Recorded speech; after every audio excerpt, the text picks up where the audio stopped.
Hi everyone, I hope your Saturday's off to a great start. Wanted to give you an update on what's been going on with our foster care journey and with the little guy who is going to be living with us. So we had a meeting with all the adults involved on Tuesday, as well as getting to meet him, the little boy, for the first time. And then yesterday, Friday, we had the little guy over to our house for the first time. So he got to see where his room would be and see all the toys and play with Teresa a little bit and just get a little acclimated. Obviously, he's 3, so he really doesn't understand what's going on yet. He doesn't understand that that's his room. But we tried to help him know a little bit by we bought a little Paw Patrol blanket that we put out on the bed. So when it was nap time, I was like, oh, do you want to lay down with your Paw Patrol blanket?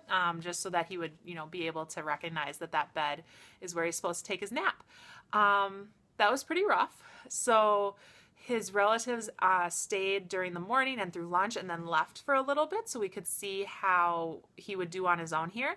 And Doug had to get back to work, so thank goodness that Doug's parents were here, because I made the mistake of trying to get him to take his nap and he was not having it. The poor little boy, he was so scared at that point. He wanted his relatives. He didn't know where they had gone, and he didn't know where he was. He really doesn't know us yet.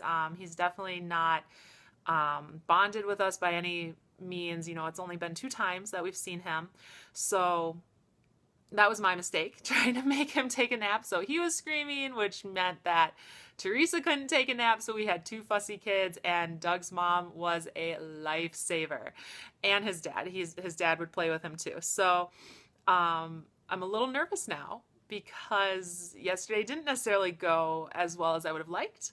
And we're hoping to have the little guy over every day this coming week, kind of like daycare.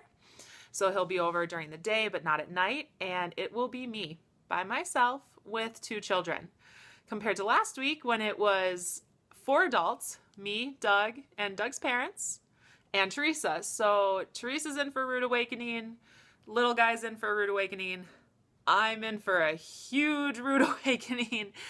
Yeah, and I'm pretty nervous. So I was hoping that this video could be all rah, rah, foster care is great and everything's great. But, I wanted to document that it's not always that way. And, we've met him twice. The first meeting was wonderful. And, we played for a little bit and he's adorable. You get him here and have everyone that he knows leave. And, of course, he's 3. Of course he's going to freak out. So, hopefully the week, I'm assuming it'll be rough. I'm not expecting it to be all sunshine and roses, but hopefully it'll get a little bit easier as the days goes on. Yeah, and that's pretty much all I've got. So, on Monday morning, please send some positive thoughts and prayers our way, because I'm going to need them. And I will definitely let you know how that goes. All right, guys, have a good weekend. We'll talk to you next week.